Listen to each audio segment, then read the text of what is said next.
Hello, this is Carl from DocuData. This is just going to be a very short tutorial video on how to place orders using ActiveWeb. So to begin, we'll need to log in.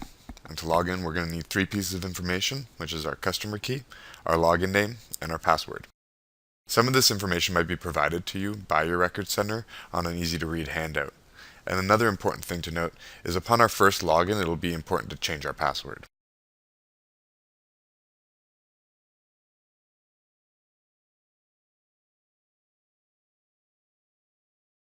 Once we've logged in, we'll see our announcement and calendar page, but to continue placing our order, we're going to have to select the Inventory tab.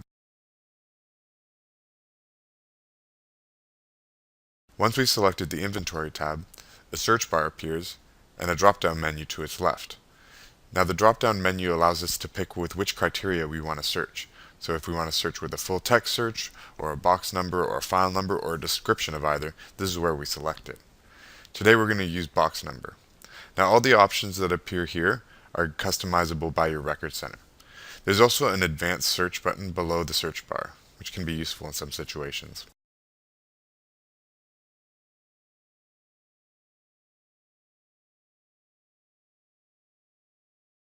Now our search results appear in a row below the search bar. But don't worry if your page doesn't look like this, because this is also all customizable. Now once we've found the item that we're searching for, we can order it by clicking on the cart icon with the plus button. Now once we've clicked on that icon, you'll notice the cart turns green and the plus sign disappears, and that indicates that we've added it to our cart. So to continue, we'll select the My Cart tab. Once we've selected the My Cart tab, we can see all the items that we've put into our cart. We also have the option of adding any returns or pickups or box sales or line items to this order. And we also have the option of adding multiple boxes or files using the batch addition function.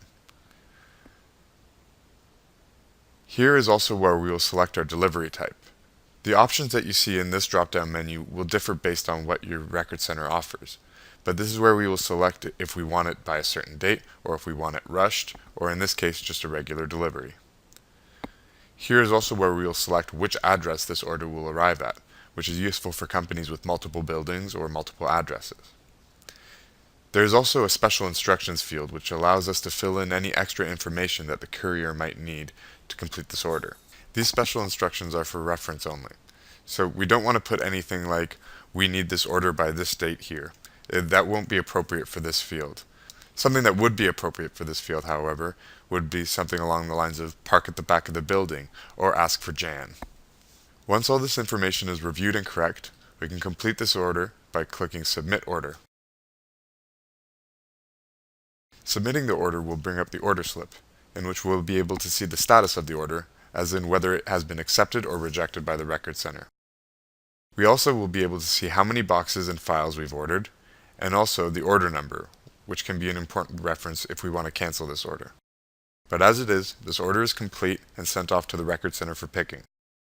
Thanks for watching this short tutorial video.